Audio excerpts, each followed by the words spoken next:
Vamos a esperar un poquito aquí entre las personas. Súper. Vamos a dar unos minutitos para que se vayan incorporando, ¿cierto? El primer panel. Y comenzamos. Bueno, muy buenos días a todos. Damos por iniciado el segundo día de la tercera feria de investigación e intervención de estudiantes y egresados de psicología de la Universidad del Desarrollo. Agradecemos a todos su interés y tiempo por acompañarnos ahora en este encuentro.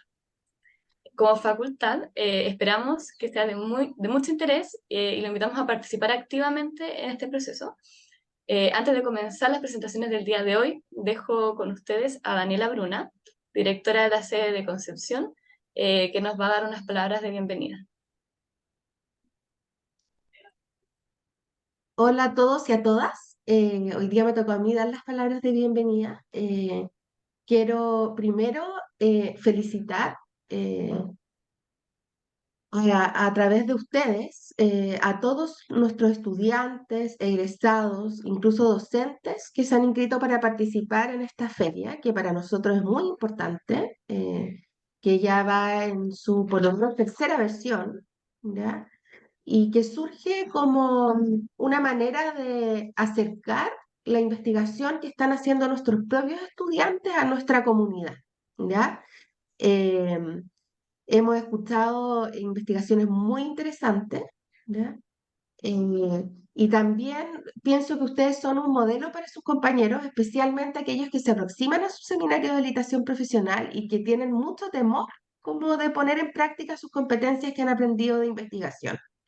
Eh, Así que bueno, solo agradecerles, decirles que es una instancia muy importante para nosotros. La rigurosidad científica está presente en todo nuestro programa de estudios, no solamente en los ramos de metodología, porque la psicología es una ciencia y en el fondo esperamos que cuando vayamos a ejercer, nos basemos también en esa literatura científica, en las distintas investigaciones que hacemos, ¿ya?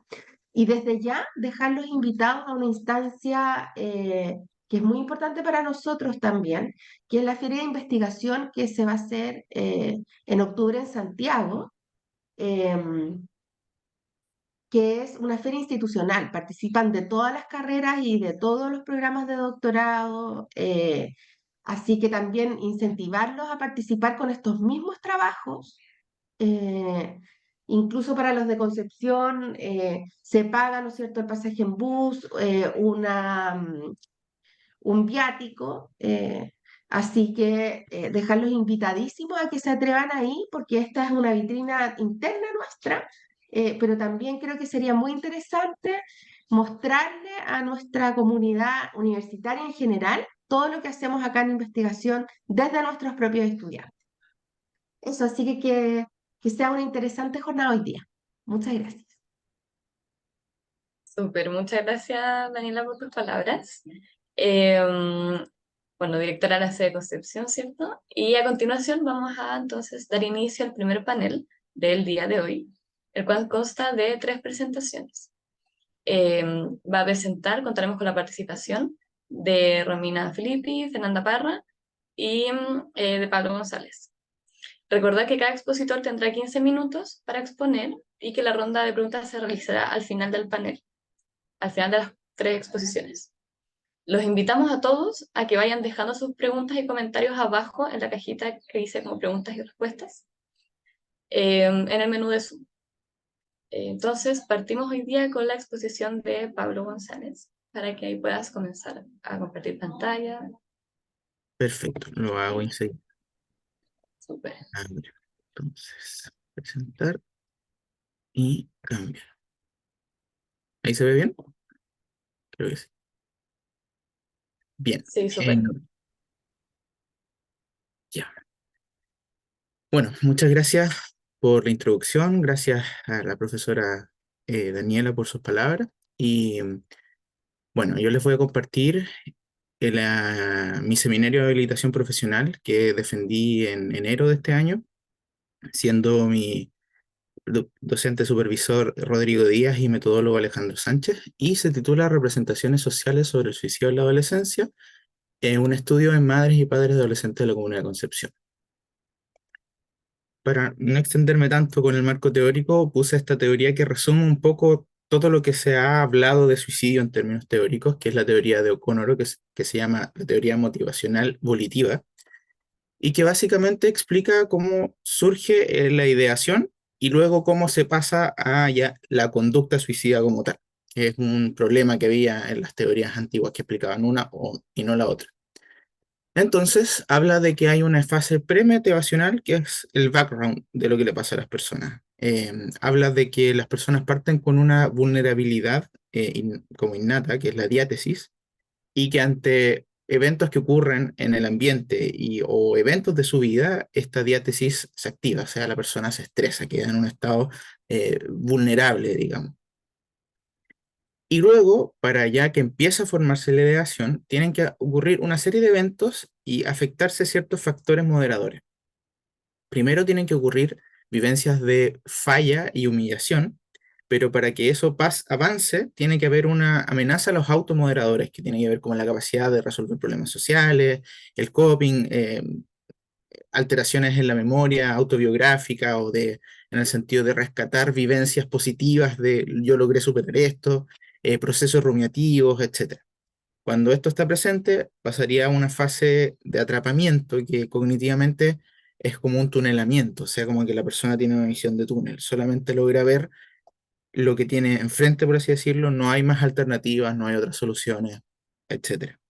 Pero para que ya pase a la ideación suicida o un intento, tiene que haber moderadores motivacionales, que puede ser la pertenencia frustrada, percibirse como inútil, pensamientos futuros negativos, falla a los logros o ausencia de logros, normas subjetivas, falta de apoyo social, las actitudes de la persona. Pero la ideación no es suficiente por sí misma, entonces para que ya aparezca la conducta suicida, tiene que aparecer moderadores volicionales, digamos, que tienen que ver con la capacidad letal adquirida, es decir, yo tengo acceso a medios letales y sé cómo hacerlo, digamos, la impulsividad, la planeación, es decir, ya tengo la intención de hacerlo, acceso a ideas, digamos, de hazlo, digamos, como en redes sociales o tus compañeros a través de la imitación, etcétera. Eso como teoría, y en los antecedentes empíricos se ha encontrado que, por ejemplo, acá en Chile se encontró en una revisión sistemática que hay una correlación entre la sintomatología ansiosa-depresiva con la ideación y esta a su vez con el intento suicida, pero también se encuentra que hay variables moderadoras de esta relación directa, digamos. Por una parte es el apoyo maternal y por otra parte Rubio y Delegancino hablan de que son el apoyo social, siendo los amigos lo que menos influye, luego la escuela, después las personas significativas y lo que más influye es la familia.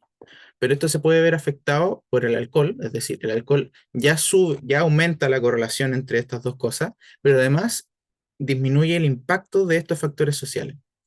Y por otra parte, Pulido ve que la percepción del adolescente de que su familia es disfuncional correlaciona directamente con la ideación suicida.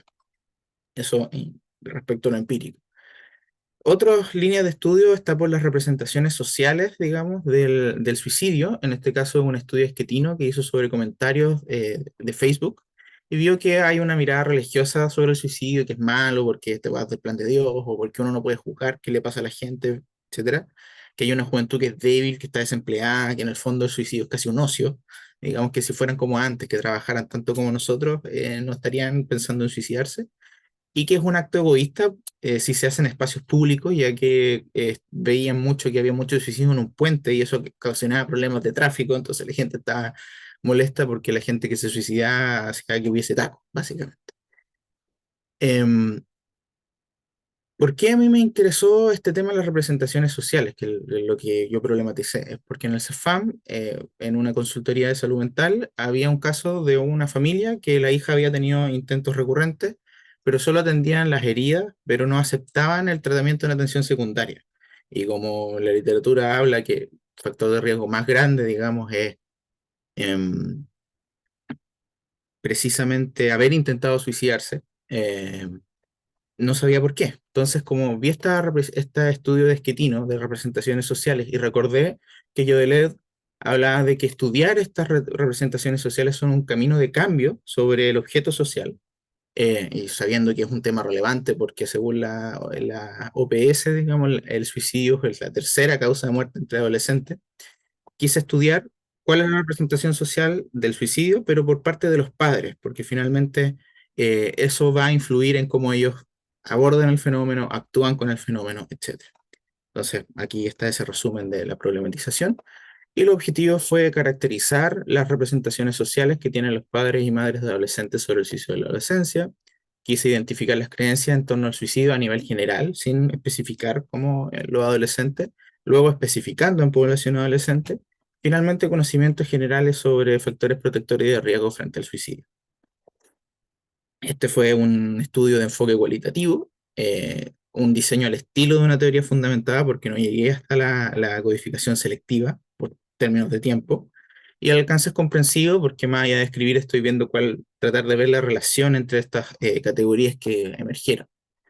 Para los participantes se hizo un muestreo teórico hasta alcanzar la saturación en los criterios de Morse. Fueron 7 madres y 5 padres de Concepción, distintos niveles educativos, desde solo cuarto de enseñanza media hasta universitaria completa, entre 35 y 54 años.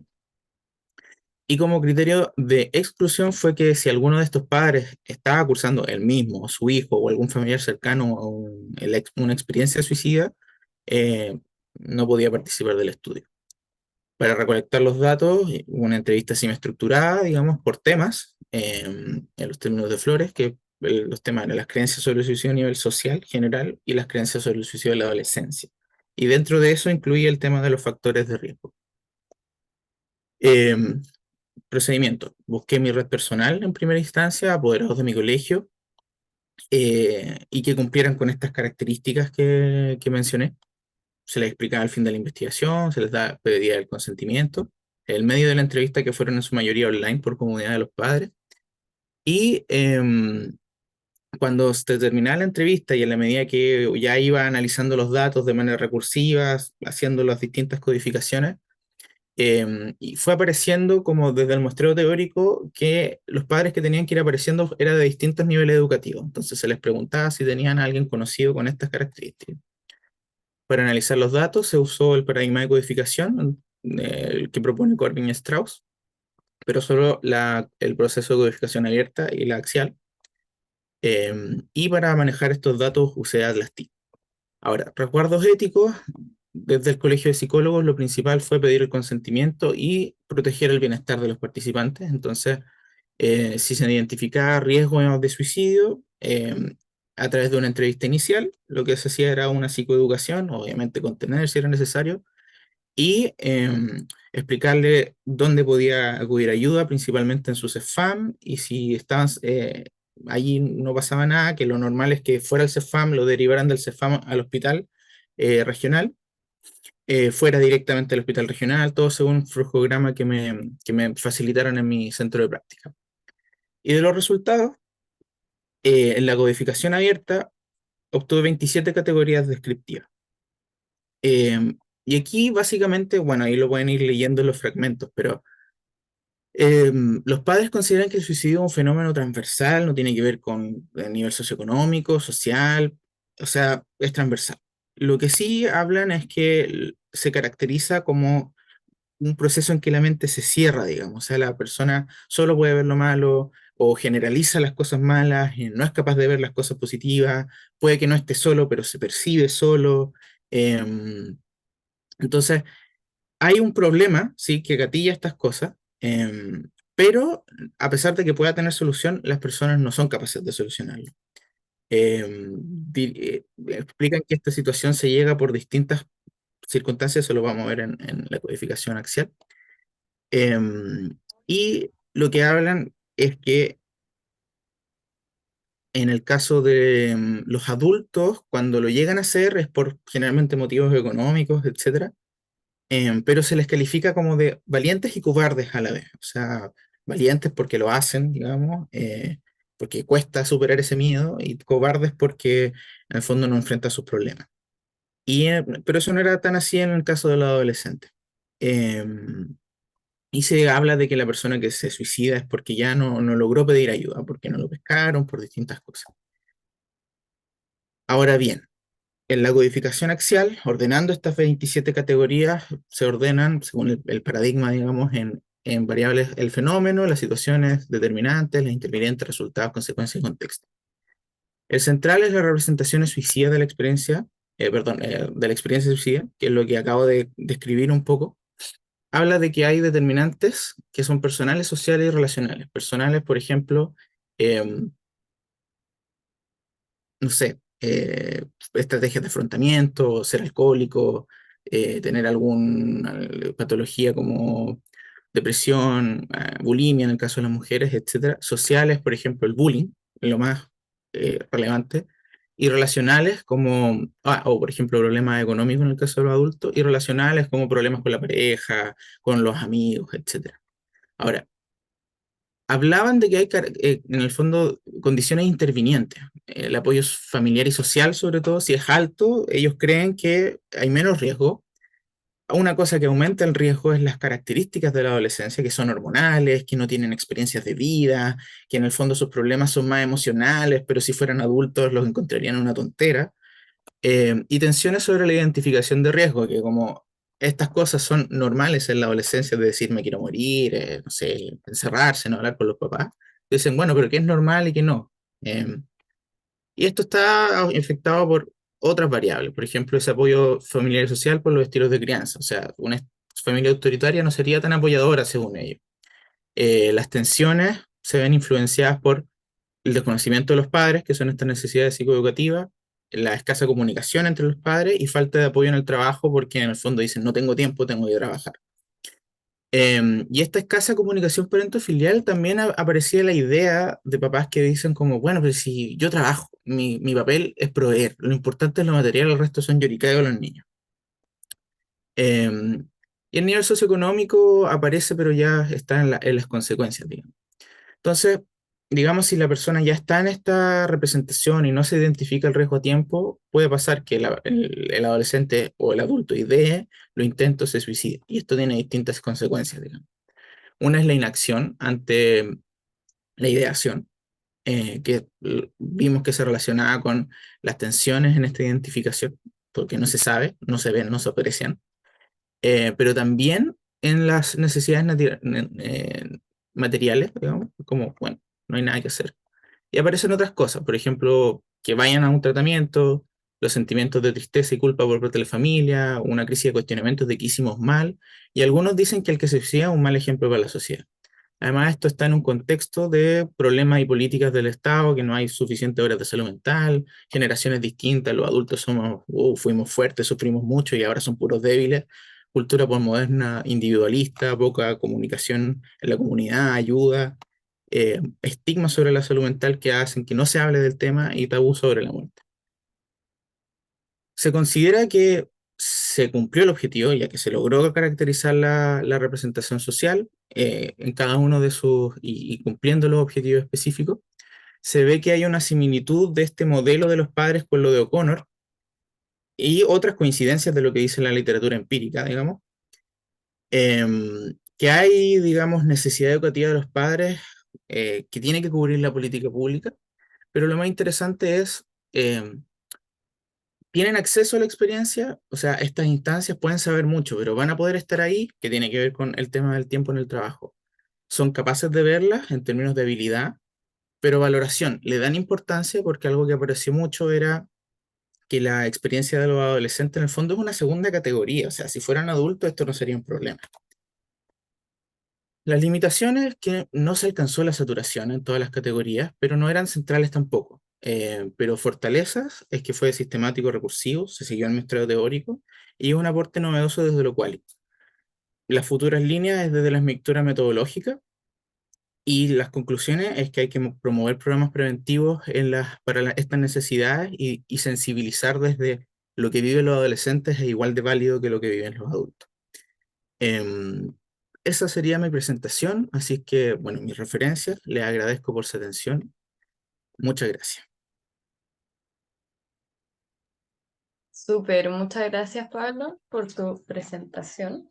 Disculpa. sonó el tiempo justo. Ahora vamos a pasar con la presentación de Fernanda Parra, para que ahí puedas ir preparándote, para que compartas pantalla.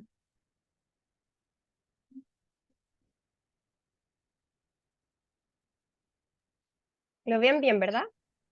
Sí, se ve bien. Sí, ya, Sí, súper. ahí Voy para a que pongas presentar ahora. presentar. Ujú. Súper.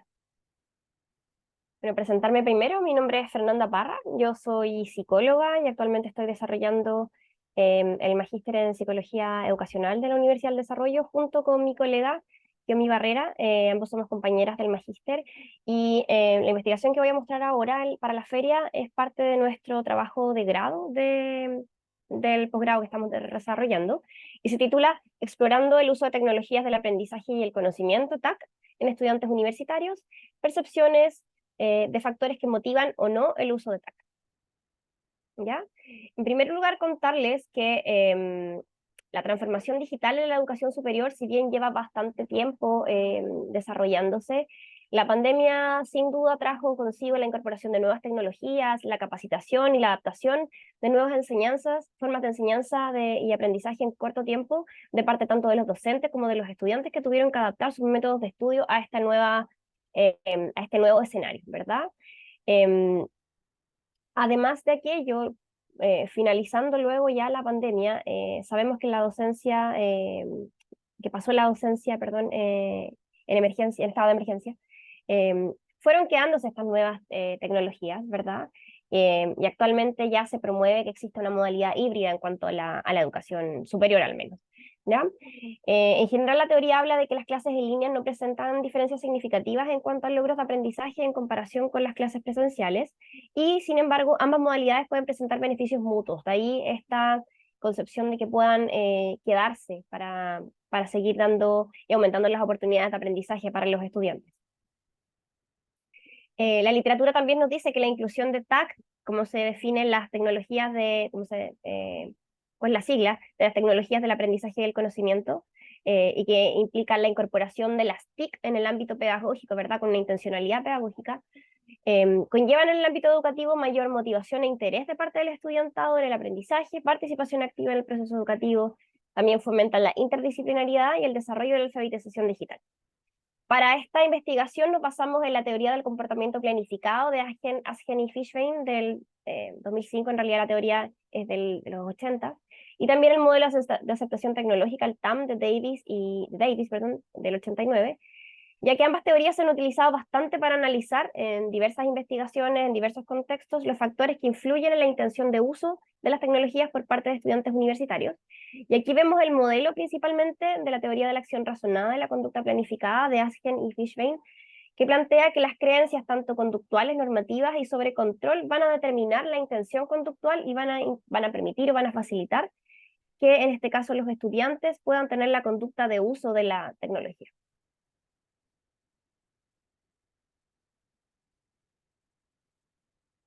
Ahora, cuando revisamos la revisión de literatura inicial, vimos que existían bastantes estudios vinculados con uso de tecnología de parte de estudiantes de educación superior, principalmente en periodo de pandemia. ¿Ya? Entonces encontramos un estudio con estudiantes universitarios colombianos, por ejemplo, que se publicó en 2023, este año, donde se determinó que la actitud hacia el uso de dispositivos móviles está influenciada por la percepción de facilidad y la utilidad que encuentran los estudiantes, que tiene que ver con sus creencias al respecto. Y esta intención de uso también se ve afectada por el control percibido, es decir, la autonomía que el estudiante siente y la confianza en sus propias habilidades al momento de utilizar estas tecnologías para su aprendizaje. Por otro lado, encontramos otro estudio en el contexto latinoamericano con estudiantes de psicología venezolanos, donde se encontraron asociaciones positivas entre la aceptación de la tecnología, el uso de estrategias de autorregulación del aprendizaje y la satisfacción académica, donde la percepción de facilidad de uso y la utilidad percibida también impulsa y motiva los procesos de aprendizaje del estudiante, ¿ya? Y ahí tiene un doble beneficio el uso de las tecnologías, ¿verdad? Que por un lado facilita o genera la motivación y por otro lado promueve la autorregulación del aprendizaje. Y otro estudio que encontramos en contexto internacional, con universidades alemanas también en contexto de pandemia, es que la aceptación de la tecnología también está mediada según la variable carrera o disciplina de los estudiantes. Es decir, por ejemplo, estudiantes de música y arte mostraron menor aceptación en comparación con otras áreas del conocimiento, y ahí se puede desprender que debido a que es otro tipo de disciplina que muchas veces necesita la presencialidad, se valora un poco más eso y no tanto la tecnología. Además, se observaron cambios en las actitudes en el tiempo. Por ejemplo, al final de la pandemia ya los estudiantes tenían otra actitud, disminuyendo la percepción de utilidad. Al final de la pandemia, cuando ya retomamos las actividades más presenciales, ya no era tan útil el utilizar tecnologías. Y a la vez el disfrute y la experiencia fueron factores significativos a la hora de poder utilizar las tecnologías en el proceso de enseñanza-aprendizaje. Ahora, contarles muy en general, nosotros nos propusimos realizar nuestro trabajo de tesis con una institución de educación superior, de acá de la 8ª región, y lo que nos propusimos a partir de una detección de necesidades que hicimos en la institución fue analizar los factores que motivaban o no a los estudiantes de primer año a utilizar los recursos virtuales de aprendizaje que entrega la universidad. En concreto, plataformas virtuales, bibliotecas en línea, correo electrónico, Canvas, Teams, etc. Entonces, como objetivos específicos y basando en las teorías que presenté anteriormente, nos propusimos describir las creencias conductuales, es decir, las ventajas y desventajas que encuentran los estudiantes, las creencias normativas respecto a lo que piensan otros significativos, y de control, es decir, aquellos factores facilitadores y obstaculizadores que los estudiantes perciben respecto a la utilización de estos recursos virtuales que entrega su universidad. También describir las creencias conductuales, normativas y de control que tienen los docentes respecto a la utilización que realizan sus estudiantes de estos recursos que entrega la universidad. Describir las actitudes, y acá evaluamos el conocimiento, opiniones respecto a la utilidad, efectividad y factibilidad del uso, y la intención conductual también, la probabilidad de que en base a sus creencias los estudiantes utilicen estos recursos virtuales de aprendizaje. Y finalmente lo mismo, actitudes, intención conductual, pero y de parte de sus docentes, pero ya respecto a la promoción, es decir, al rol que tiene el docente dentro del aula de clases de pedir a sus estudiantes o de invitar a sus estudiantes a utilizar estos recursos virtuales de aprendizaje. ¿Ya? Nuestra investigación tuvo un diseño cualitativo fenomenológico respecto a los participantes. Realizamos un muestreo por conveniencia, donde la institución educativa nos facilitó también poder acceder a estas personas. Participaron 7 docentes de distintas áreas del saber que realizan clases a primer año. En ese sentido, tratamos de que participaran docentes del área de la ciencia, del área de la salud, del área de las ciencias sociales, etc. Y también participaron 8 estudiantes de 4º y 5º año de la universidad con experiencia en el uso de herramientas virtuales, ¿ya? Principalmente en contexto de pandemia, y también en estudiantes que han continuado utilizándolas en el contexto ya más presencial. Como instrumentos realizamos grupos focales con un guión semiestructurado con los estudiantes principalmente, y en el caso de los docentes realizamos entrevistas semiestructuradas, dado que se trata de una investigación donde queremos saber acerca del uso de tags, de estas tecnologías del aprendizaje y el conocimiento. Estas entrevistas y grupos focales fueron principalmente a través de la plataforma Teams. Respecto al procedimiento y análisis de datos, realizamos análisis de discurso y codificación con categorías preestablecidas. Y respecto a las consideraciones éticas, consideramos entregar un consentimiento informado a los participantes, explicando los objetivos de la investigación y la voluntariedad respecto a su participación. Respecto a la confidencialidad de los datos, realizamos un resguardo también de las transcripciones y documentos relativos a la investigación. Y como principios orientadores de nuestra investigación, mantuvimos respeto, autonomía, beneficencia y no maleficencia, lo que se tomaron en cuenta durante todo este proceso. ¿Ya? Ahora, respecto a los resultados, podemos mencionar que... me oculta un poquito la barra. Respecto a los factores que influyen en el uso de estas tecnologías, están aquellos asociados al estudiante, factores asociados al docente, factores asociados a la institución educativa, a la universidad, y factores asociados a los recursos virtuales en sí mismos. Cuando vimos a los asociados a los estudiantes, los facilitadores son, en primer lugar, la adaptación y la aceptación de tecnología de parte de los estudiantes. Esto favorecería que ellos utilizaran las herramientas que provee la universidad, pero se vería afectada, por ejemplo, con variables como la desorganización, es decir, aquellos estudiantes que tienen menor nivel de organización, que tienen menor capacidad de poder organizarse, de poder planificar sus tareas, tienen como obstaculizador el poder utilizar estas herramientas porque no les alcanza el tiempo, ¿verdad? Y ahí aparece parte del discurso de uno de los estudiantes.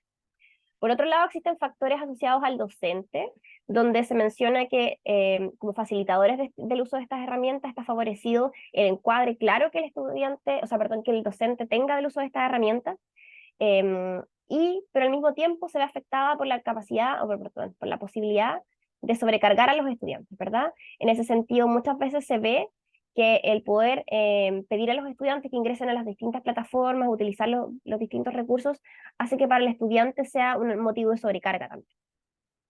Respecto a factores facilitadores asociados a la institución educativa, se encuentran que los docentes y los estudiantes estén capacitados respecto al uso de estas plataformas y recursos, en particular respecto a las distintas funcionalidades. Nos mencionaron, por ejemplo, que sabían utilizarla, pero no sabían todas las posibilidades que tenía Canvas, por ejemplo. En ese sentido, eso les habría gustado o les gustaría poder capacitarse. Pero al mismo tiempo la gran cantidad de herramientas o recursos que puede tener una institución y la descoordinación también afecta el uso. Es decir, que un docente, por ejemplo, suba material a Canvas, lo suba a Teams y al mismo tiempo lo envía por correo electrónico, puede ser para los estudiantes un motivo de sobrecarga y al mismo tiempo de desmotivación respecto al uso. Y finalmente tenemos aquellos facilitadores asociados al recurso virtual en sí mismo, que por ejemplo los recursos facilitan la búsqueda de contenido y es de fácil uso, para personas con conocimientos de recursos virtuales. En ese sentido, por ejemplo, Canvas permite hacer una organización bastante clara de la información. También hay una temporalidad donde los docentes van subiendo los contenidos a medida que los van pasando, así que ese es un recurso favorable respecto a esta plataforma en particular, pero que al mismo tiempo puede haber una dificultad que esté asociada a los problemas de conectividad. Por ejemplo, aquellos estudiantes que no tengan dispositivos electrónicos aptos o que no tengan una conexión de internet que sea estable, podría ser un obstaculizador.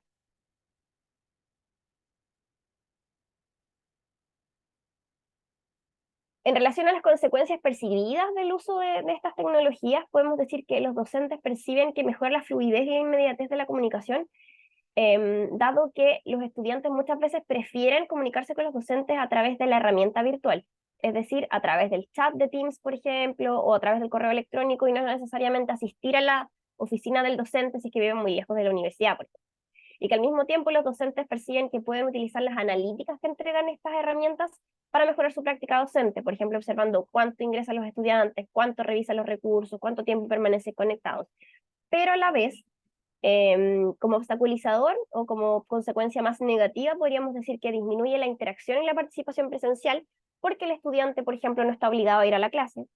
Por otro lado, porque no hay mucha vinculación en el sentido de poder conversar con el estudiante, de conocerlo más allá, lo que se da en la presencialidad.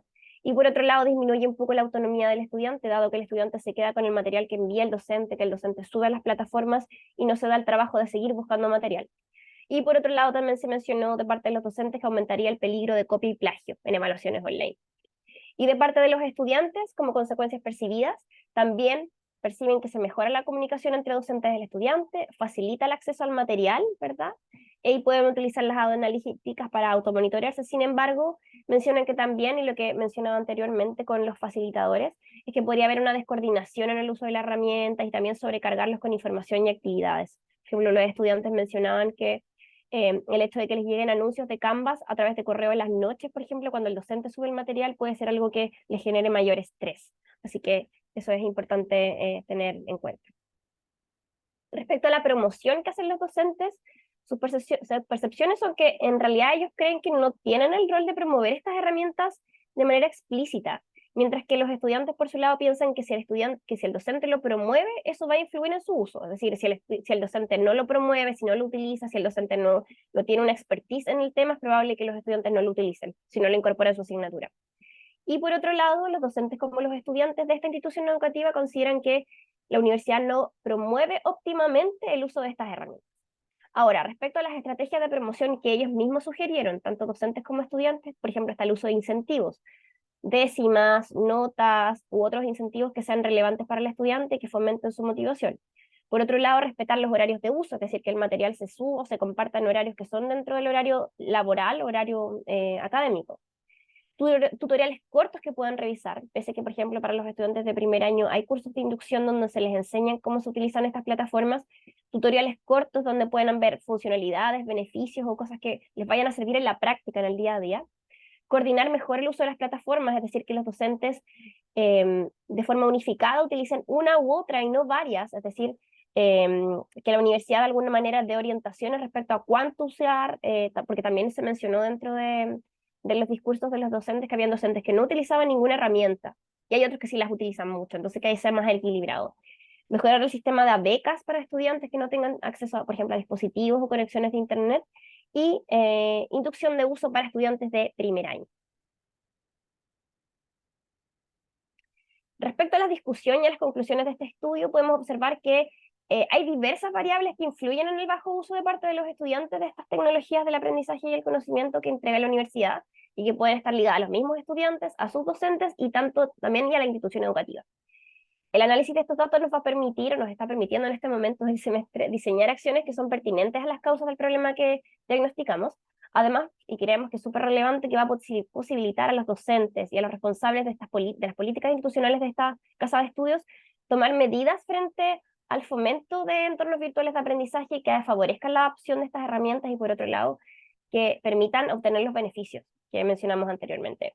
Como proyección, esperamos implementar justamente este semestre intervenciones de tipo psicoeducativo destinadas a distintos niveles de la comunidad educativa. En particular, vamos a realizar intervenciones dentro de nuestro trabajo de grado con docentes y con estudiantes de primer año. Y vamos a buscar con estas intervenciones que se mejore el uso de herramientas virtuales de aprendizaje con la finalidad de impactar positivamente los resultados académicos de los estudiantes, ¿ya? Vemos que es relevante el impacto que tiene el uso de herramientas virtuales, por ejemplo, la autorregulación del aprendizaje, y ahí vemos que tanto docentes pueden realizar esta promoción como estudiantes comenzar a utilizarlas y ver beneficios también en su aprendizaje. En general, las experiencias que pudimos revisar en la literatura se realizaron en un contexto de pandemia, entonces esperamos que nuestro trabajo también sea un aporte a la investigación en las temáticas de TACS en contextos universitarios, y si bien existen estudios en Chile, son escasos los que abordan factores asociados al uso de herramientas virtuales en educación superior. Por otro lado, nuestra investigación considera la necesidad de abordar todas estas creencias, percepciones y desafíos que sin duda determinan las conductas de los estudiantes respecto al uso de la tecnología, además de comprender cuáles son sus motivaciones, y así esperamos aprovechar, por supuesto, el máximo potencial que tienen las tecnologías, pensando que ya las modalidades de enseñanza-aprendizaje son más bien híbridas, no es tanto solo presencial o solo virtual, sino que se pueden combinar y aprovechar los beneficios de ambas modalidades. Y finalmente, en relación a las limitaciones de la investigación, podemos mencionar que lo difícil fue ajustar los tiempos entre los participantes y los profesionales a cargo de realizar esta investigación, y además la disposición de parte de los estudiantes para participar, lo que también se debió a la carga académica del semestre, y que no podían estar en las instancias de diagnóstico que realizamos. Y respecto a facilitadores, está, por ejemplo, la disposición de parte de las instituciones educativas que nos permitió acceder a todos los recursos necesarios para poder realizarlo, el acceso a la muestra de docentes y el apoyo y las orientaciones que tuvimos de parte de los docentes del MP, de la UDD. Acá hay algunas referencias respecto a nuestra investigación. Eso, muchas gracias por su atención. Súper, muchas gracias, Fernanda. A ustedes. Ujú. Recuerden ahí que pueden ir dejando sus preguntas y sus comentarios en la cajita de preguntas y respuestas abajito. Y vamos a dar el paso a Romina Filippi, que va a presentar ahora. Adelante.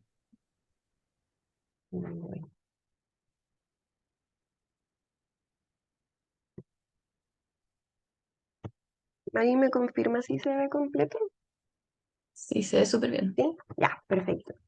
Entonces, bueno, buenos días, mi nombre es Romina y soy alumni de la universidad y les vengo a presentar mi tesina de magíster, que tiene por nombre Guía de Intervención en Procesos de Revinculación en Familias con Niños en Etapa Escolar que ingresan a la Unidad Psicojurídica de la Universidad del Desarrollo de la sede de Concepción. Entonces, para empezar, bueno, la idea es entender desde dónde se enmarca esto, y yo quise en el fondo ocupar estos 5 elementos primordiales como para poder entender un poco el marco teórico. Entonces, ¿qué es lo importante de acá? En el fondo, entender que todos y todas desarrollamos relaciones vinculares a través del apego, y que este en el fondo no nace de generación espontánea, sino que se da a través de la interacción en especial con la familia, que es nuestro primer lugar de acogida, por así decir. ¿ya? Ahora, ¿qué pasa? Que en el fondo el modelo tradicional que nosotros entendíamos antes de familia ha tenido varios cambios. Y dentro de este también se está proponiendo que el divorcio se está empezando a instaurar como parte de algo muy normativo actualmente. Dentro de esto, el divorcio se considera como un quiebre del sistema, el cual puede ser normativo o no normativo y que puede tener consecuencias o no negativas sobre los niños. Ahora, ¿cuál es el tema o el mayor problema? Es que cuando hay un divorcio que es de carácter conflictivo, es decir, donde la pareja parental no puede diferenciar la pareja sentimental, se genera una desvinculación entre alguno de los progenitores con uno de sus pequeños. Entonces aquí en el fondo se propone que se genera un corte emocional y que finalmente esto impacta de alguna forma en el desarrollo del niño, niña o adolescente. Ante esto, nace la revinculación como una forma de retomar este contacto y también como de poder volver a unir estos lazos. Ahora, ¿cuál es el problema? Que finalmente el quiebre vincular puede ser un factor protector para niñas, niños y adolescentes, así por ejemplo como lo son en casos donde hay familias negligentes, donde alguno de los progenitores puede ser efectivamente un factor de riesgo. Pero en otros casos se puede comprender como una forma de maltrato, ya que todos los niños tienen derecho a tener contacto con su familia. Ahora, ¿qué sucede? Que en el fondo, si nosotros lo vemos desde el enfoque de derechos, también podemos tener una contraposición importante de los derechos y los deberes legales, considerando que esto puede ser o un factor protector o una vulneración de derechos al no permitir que el niño tenga relación con alguno de sus progenitores.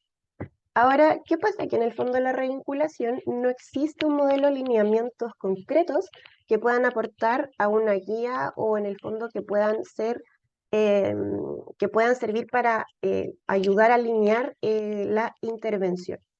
Entonces, a partir de esto es que nace mi investigación.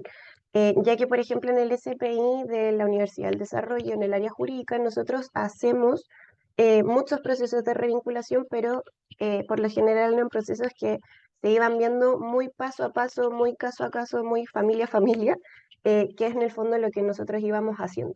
Entonces, el objetivo general nace de construir una guía de intervención para procesos de revinculación en familias con hijos e hijas en etapa escolar, pensando que son los casos, los pacientes que más llegan, y que se encuentran en la Unidad Psicojurídica de la Universidad del Desarrollo de la sede de Concepción. Los objetivos específicos para responder a este objetivo general son caracterizar a las familias que ingresan al programa por terapias de revinculación, describir las principales dificultades y facilitadores de los procesos de revinculación, describir las estrategias de intervención que utilizan los profesionales en estos procesos, analizar los principales modelos de intervención utilizados en estos procesos y finalmente sistematizar la información en etapas para procesos de revinculación en familias con hijos e hijas en etapa escolar. Ahora, con respecto a la metodología, esta investigación, este estudio es de carácter cualitativo, con un alcance descriptivo, debido a que busca especificar propiedades y características importantes del fenómeno que se analicen, describiendo así tendencias de un grupo o una población. En ese sentido, el grupo de la población que yo por lo menos accedí era una población bastante específica, y en el fondo a mí lo que me importaba mucho era poder acceder a sus experiencias. Ante esto, el diseño es narrativo y de estudio caso institucional, ya que en el fondo busca comprender una situación de eventos a través de historias o narrativas. En el fondo a mí me interesaba mucho conocer la experiencia de los profesionales que se desarrollaron y que en el fondo se fueron desenvolviendo en esta área, considerando además que es un área muy específica y un tratamiento o un proceso de intervención muy específico también. Entonces, en ese sentido es un contexto institucional muy, muy particular. Y la muestra, como les contaba, es la población de psicólogos que se hayan enfrentado a intervenciones de revinculación en la ciudad de Concepción. Y en el fondo, bueno, la muestra sería no probabilística de casos tipo, ya que en el fondo fui seleccionando y también de aquellos que en el fondo quisieron participar, de los que en el fondo se vieran ahí involucrados en la unidad. En cuanto al procedimiento, bueno, yo utilicé como instrumento una entrevista semiestructurada. Se hizo un formato, después eso se aprobó por mis supervisores y un externo. Y una vez que este formato fue aprobado, yo hice como una prueba, ¿ya? Y a partir de eso hice los ajustes y finalmente la pude aplicar. Estas fueron en formato online, considerando el tema de la grabación y también considerando como la comodidad de los participantes, de que no necesariamente todos tenían la oportunidad de poder juntarse en algún lugar de forma presencial. Con respecto al análisis de datos, yo en el fondo opté por una codificación abierta y una revisión documental, ya que para poder en el fondo ensamblar esta guía, quería saber si también existía algunos lineamientos o guías o modelos que pudieran en el fondo permitir una estructura base y de ahí en el fondo acomodarlo a lo que el SPI puede necesitar o necesitaba en ese tiempo.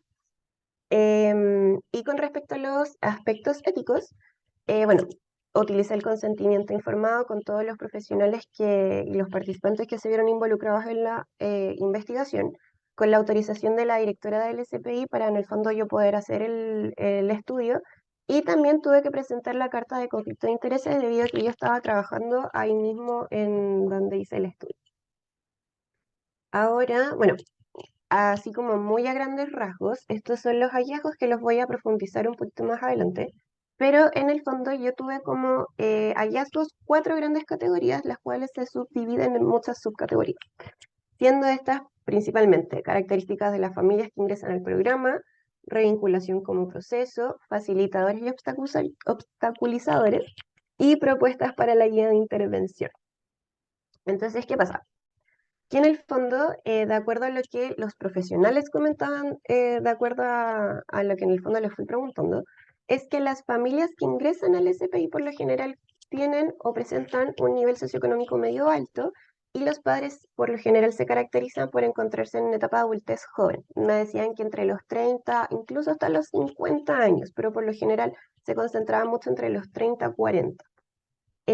También mencionaban que hay dificultades en los adultos a nivel de salud mental, y en ese sentido me explicaban que había mucha dificultad en lo que respecta a la capacidad de reflexión, de empatía y el reconocimiento de las propias responsabilidades de cómo se afrontan tanto los procesos a cómo se afronta, por ejemplo, el tema del sistema de crianza, la ruptura de la pareja sentimental. Entonces había hartas dificultades a nivel de salud mental. Lo otro es que también se podían ver posturas diferentes en cada integrante, es decir, por lo general, y de acuerdo a lo que me contaban los profesionales, es que las madres se oponían bastante a los procesos de revinculación, ya que para ellas era súper importante proteger a sus niños del papá que en el fondo había tenido alguna dificultad con ellos. En cambio, los padres, que son los que, de acuerdo a lo que me comentaban los profesionales, eran los que más solicitaban los procesos, se encontraban muy dispuestos y tenían una postura distinta a la de las madres en ese sentido. Ahora, con respecto a los niños, niñas y adolescentes que llegan a los procesos, suelen encontrarse por lo general en el primer ciclo de básica, por lo que suelen presentar un pensamiento concreto y por lo general también llegaban con sintomatología de carácter ansioso, incluso depresivo. Y en algunos casos también podía ser mixto. Ahí lo que los profesionales me comentaban es que por lo general estos chicos presentaban mucho temor al asistir a los procesos porque pensaban que en las primeras sesiones se iban a encontrar inmediatamente con el progenitor con quien habían perdido el vínculo. Entonces para ellos era sumamente ansioso tener que asistir al proceso porque finalmente no sabían a qué es lo que iban concretamente. Por otra parte, suelen presentar dinámicas y un conflicto, perdón, y un contexto diferente a la mayoría de las familias que se encuentran en intervención clínica. Esto pasa porque las familias que llegan a estos procesos se encuentran derivados desde el tribunal y no desde la consulta espontánea.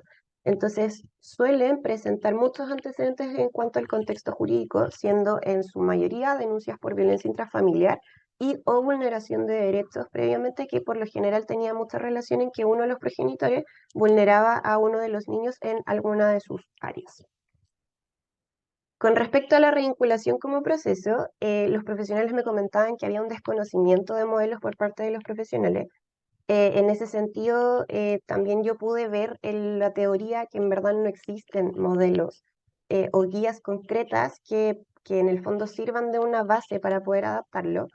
Y ante esto también sucedía mucho que los profesionales iban trabajando de acuerdo a sus modelos teóricos, a los cuales les acomodaban más o menos.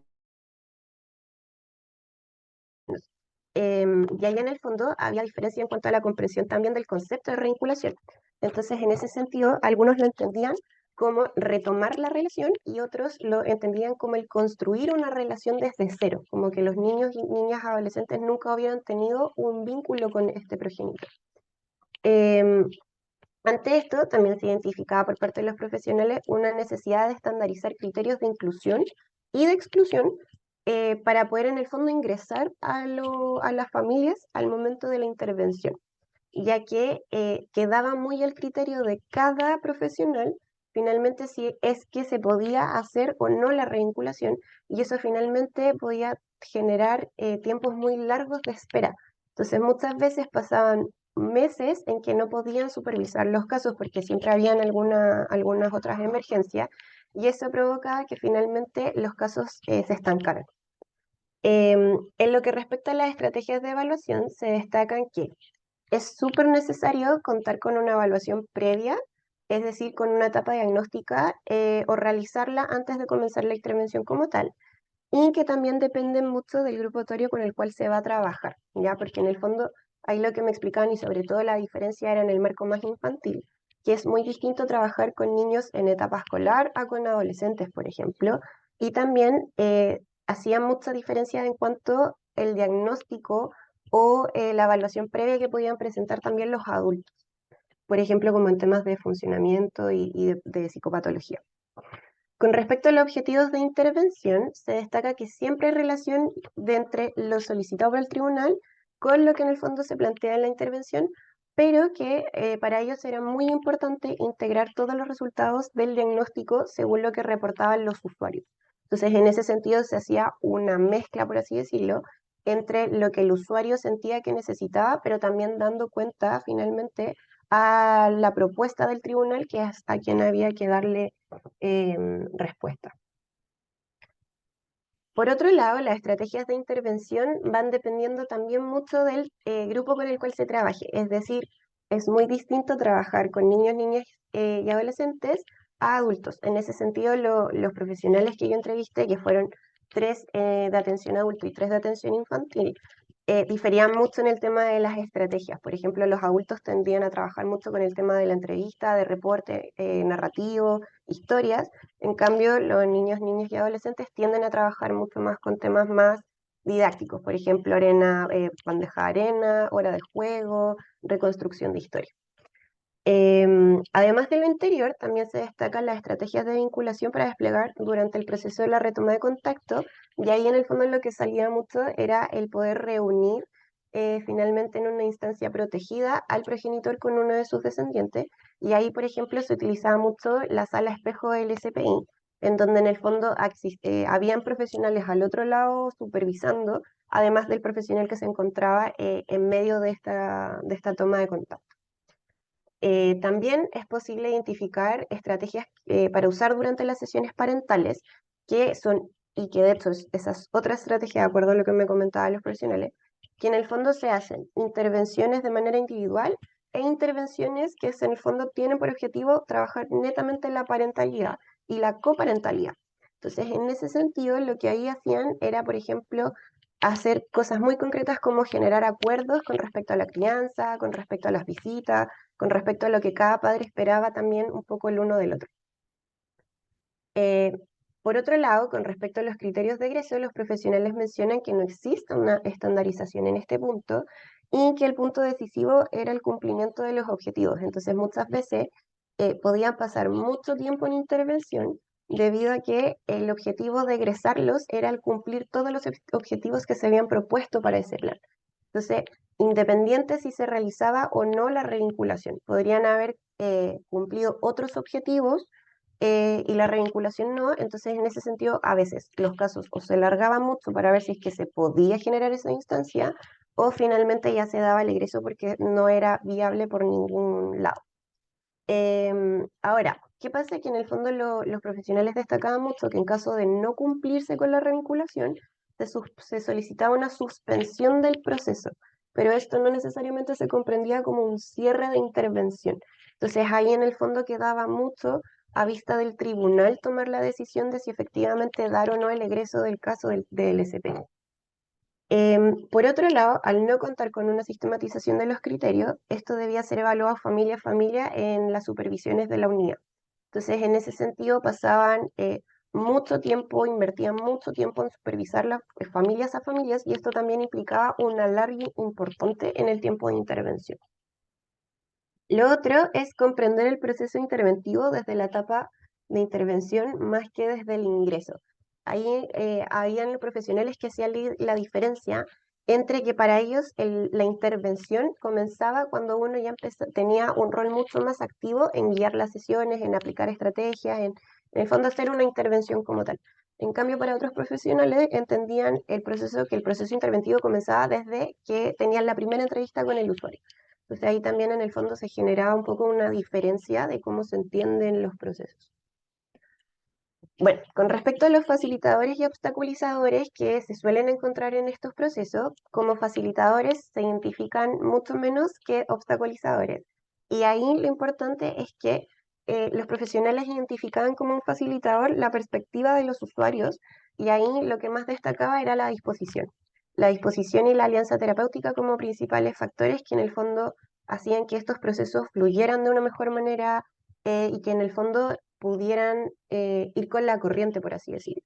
En cambio, los obstaculizadores eran mucho más. Y acá pasa algo también muy paradójico, porque la disposición actúa dentro de las dos formas, ¿ya?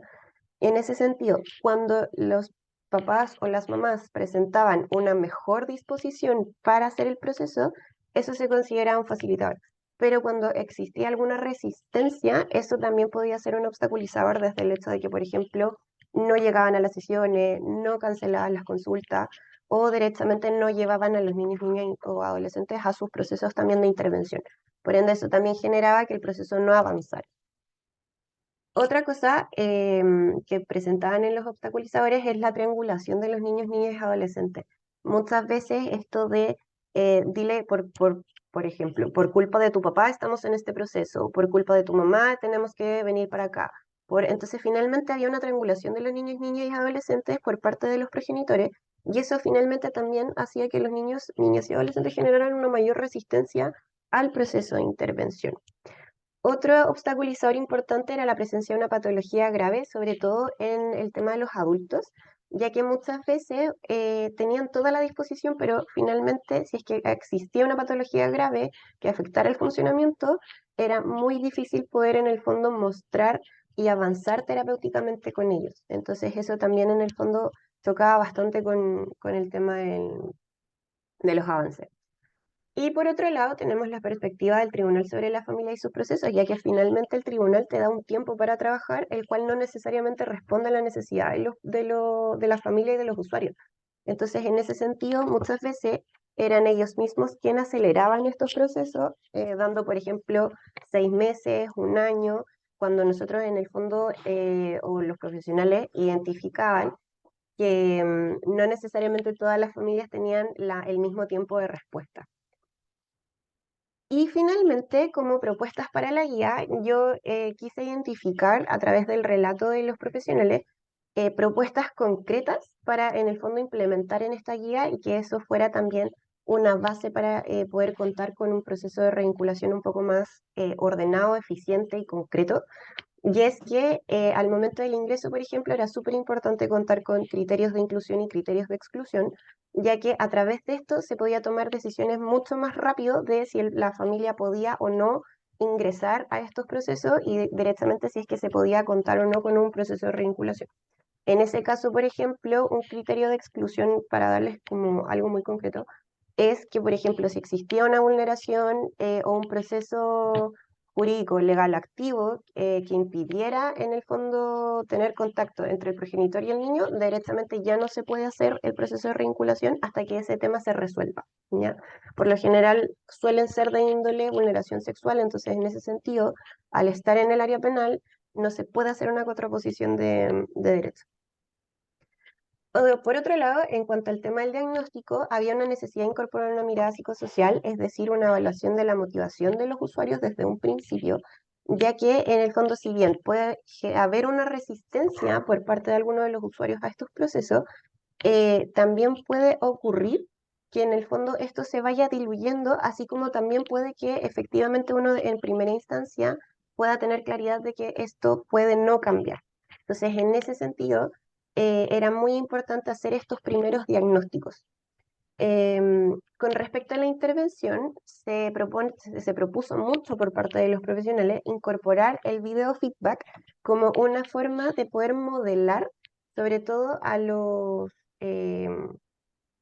progenitores con los niños, niñas y adolescentes, y así en el fondo irles mostrando desde lo más concreto cómo es la forma de vincularse con su descendencia, así como también realizar coordinaciones con actores externos. Por ejemplo, salía mucho el tema del colegio, si es que hoy habían profesionales particulares también interviniendo paralelamente, y en ese sentido hacer quizás como todas las coordinaciones pertinentes. Muchas veces las familias llegaban derivados de otros programas, entonces era muy importante también poder coordinar con ellos con tal de tener esa historia.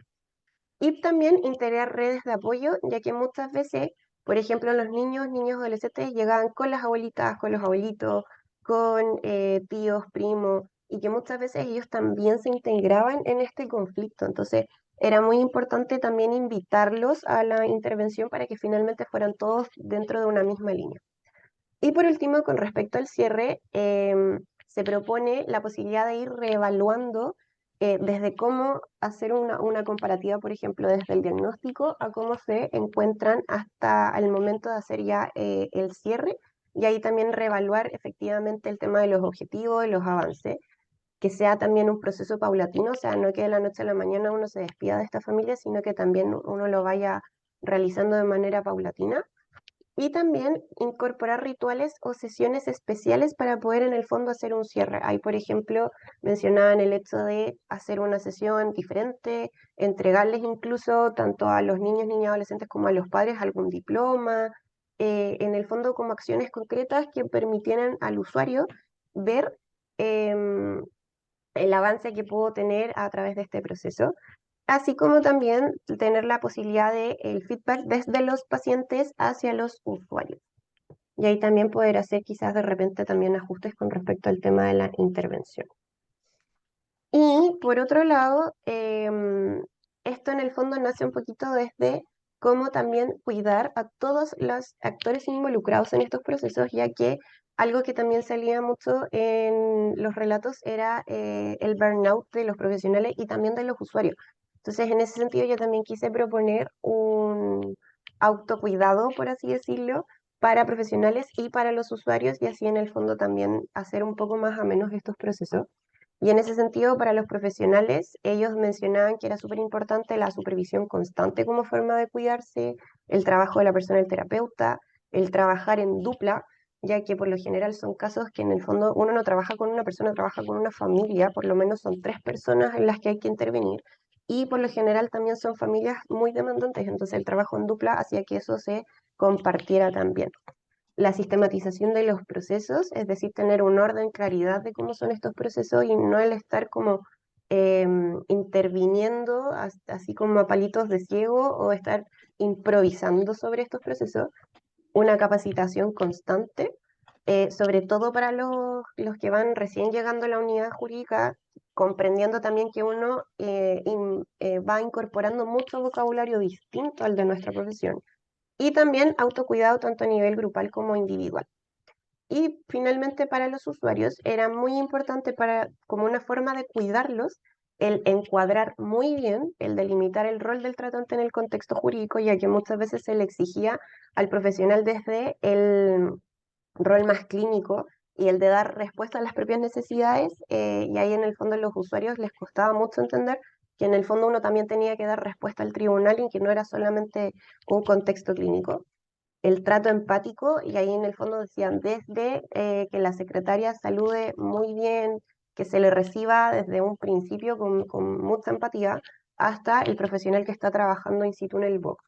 Las derivaciones oportunas es en ese sentido, si es que era necesario derivar hacia alguna otra institución o si algún otro profesional, y que fueran en el fondo en el momento preciso, no que en el fondo se tuviera que esperar a avanzar o en el fondo a darse cuenta de que algo no estaba pasando para poder hacer la derivación correspondiente.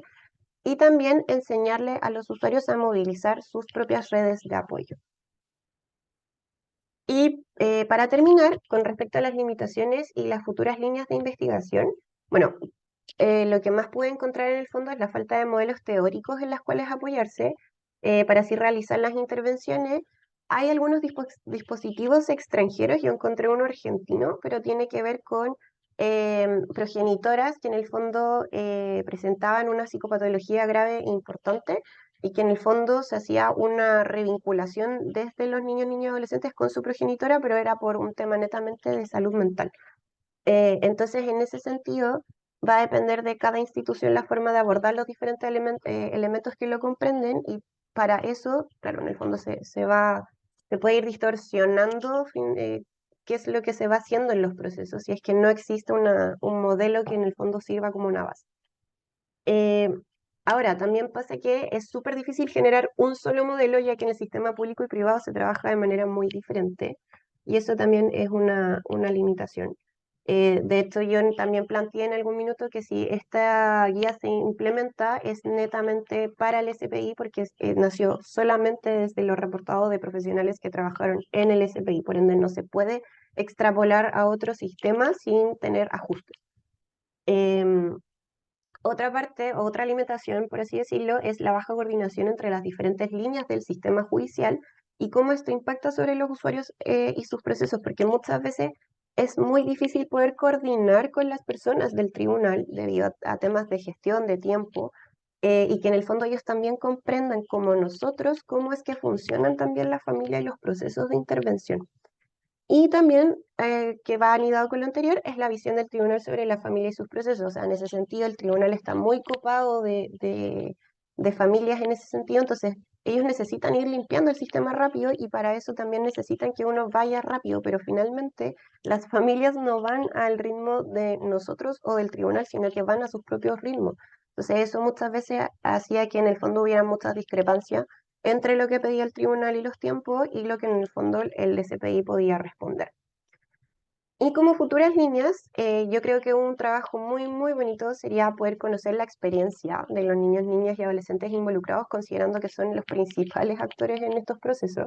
Y que en el fondo también sería muy importante poder conocer su experiencia para ver qué ajustes también se pueden hacer desde lo que necesitan y cómo hacerlos sentir mucho más protegidos. Profundizar más sobre la guía propuesta. En ese sentido, la guía está, pero también es otra cosa implementarla y ponerla en práctica. Entonces sería bastante interesante, por así decirlo, poder finalmente ver si es que resulta o no resulta o si es que se le pueden hacer acomodaciones. Y también profundizar más sobre los facilitadores y obstaculizadores que presenté anteriormente, a ver qué a lo mejor también qué estrategias se pueden utilizar para potenciar los facilitadores y dentro de todo disminuir lo más posible los obstaculizadores. Y eso sería todo. Ahí están mis referencias. Pero muchas gracias, Romy, por tu presentación. Vamos a pasar a la ronda de preguntas. Ok. Para Pablo González, para que puedas ahí estar presente. ¿Estás, Aquí. Pablo? Sí, sí, Súper. sí. Ya, ¿cuáles serían las categorías más fundamentales en el estudio? Y desde ahí, ¿crees que podrían? Perdón. ¿La ¿Cuál era leo el yo, modelo? Mari? Ya, por fin. Ya. Gracias. Pablo, ¿cuáles serían las categorías más fundamentadas en el estudio y desde ahí crees que podría variar el modelo al avanzar en la codificación selectiva? Bueno, la categoría central, digamos, es la que está más fundamentada. Tenía, creo que como 150 códigos, digamos, así que tenía harto peso. Em, Luego las determinantes y me parece que el apoyo familiar y características y la extensión en realidad, las extensiones. Em, Otras no tenían mucho como el nivel socioeconómico, que ahí faltó saturar información porque aparecieron como ya hacia las últimas tres entrevistas y no tenía tiempo. Eh, Se llegaba a la fecha de la defensa y era más importante el título, digamos. Pero respecto a si podría variar si se llegara a la etapa de codificación selectiva. O sea, yo pienso que no tanto, la verdad. Quizás las variables determinantes aparecerían ciertos conceptos que resumirían más otras, habría quizá una relación distinta respecto a entre ellas sobre todo, pero la parte central yo creo que quedaría bastante similar, la verdad. Esa es mi respuesta.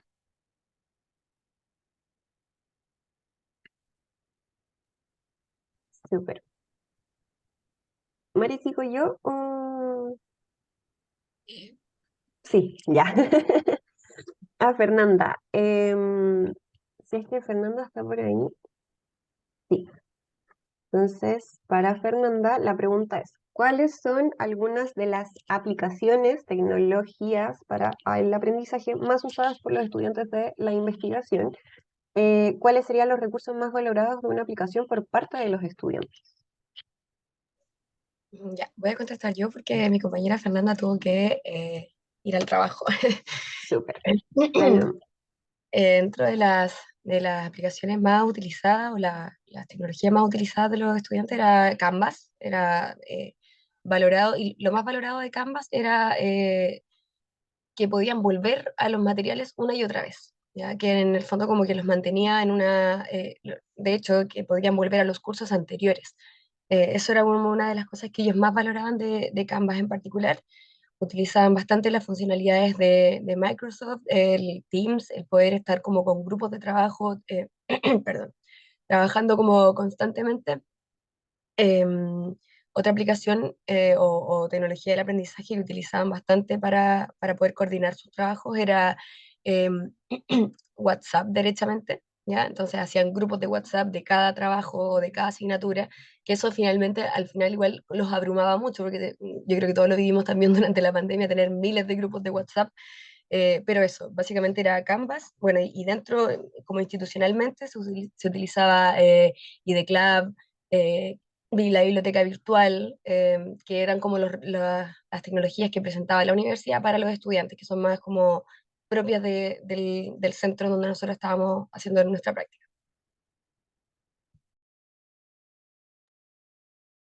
Súper. Muchas gracias. Súper, ahora estoy mejor. Si quieres te leo tu pregunta, Ya. Romina. Ya. Em, Dice, felicitaciones, Romina, muy interesante. Una pregunta, ¿cómo comprendes el doble significado del concepto de revinculación? ¿Volver a vincularse o empezar una nueva relación desde cero con el progenitor? En cierto sentido, todo vínculo luego de un quiebre es un nuevo comienzo. Me pregunto, ¿cómo comenzar una nueva relación sin negar lo pasado, sino integrándolo para fortalecer el vínculo? Me gustaría ver cómo lo ves tú. Muchas gracias. Oh, qué buena pregunta. Em, sí, bueno, en ese sentido, ¿cuál era un poco la diferencia y cómo en el fondo lo comprendo yo? Yo comprendo que la revinculación es en el fondo el retomar el contacto con alguien. E incluso una de las entrevistadas decía, el revincularte es todo el tiempo porque retomas un contacto con alguna persona todo el tiempo. El tema es que la revinculación en estos casos, o por lo menos de lo que yo pude ver y de lo que han en el fondo reportado los entrevistados, es que estos niños, niñas o adolescentes perdían ese contacto por años, meses. Entonces, imagínate no ver a tu mamá o a tu papá y no saber de tu mamá o de tu papá por mucho, mucho tiempo. Distinto es, claro, no saber de ellos en el día, pero en el fondo esto comprendía mucho, mucho tiempo. Entonces, en ese sentido, lo que se hace y lo que reportaban un poco los profesionales es que, claro, en el fondo siempre también se tomaba muy en cuenta la visión del niño de cómo veía esta relación y eso se traía y se trabajaba para poder integrarlo y también en el fondo los niños presentaban muchas heridas con respecto a eso. A veces los niños reportaban como por qué mi papá no me habla, por qué no me viene a ver. Había niños más pequeños que pensaban que era porque los papás estaban lejos, entonces no los podían venir a ver por temas de trabajo. Y eso también se trabajaba desde el reincorporarlo en la historia.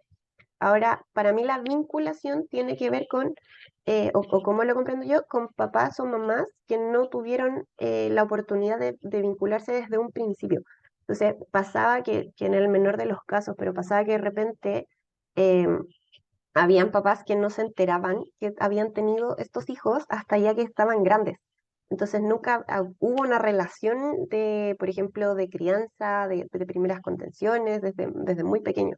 Entonces, en ese sentido, claro, ahí se hacía un poco la diferencia entre lo que comprendían los profesionales, dependiendo también de un poco del área en el que se iban desenvolviendo, el modelo teórico y todo. Pero por lo menos para mí, lo más importante siempre es hacerlo desde cómo el niño lo comprende, porque finalmente es el niño que necesita más apoyo en este sentido, el niño el que tiene un pensamiento muy distinto, una forma de verlo muy distinta. Y ahí en el fondo, claro, desde ahí parte todo el trabajo de irlo reincorporando, de irlo resignificando, de irle presentando, incluso muchas veces de nuevo a estas figuras y a los papás también, porque dejaban de ver a sus niños muy pequeños, de repente se encontraban con adolescentes muy distintos, entonces era como volverlos a presentar. Y muchas veces, claro, los papás en su angustia, es que te acuerdas cuando hacíamos esto, te acuerdas cuando... Entonces es como en el fondo retomar una relación, pero comprendiendo también sus características. Y dependiendo de sus características es como finalmente se puede ir comprendiendo si se revincula o si efectivamente se vincula de casi que desde un cero, así como un pie inicial.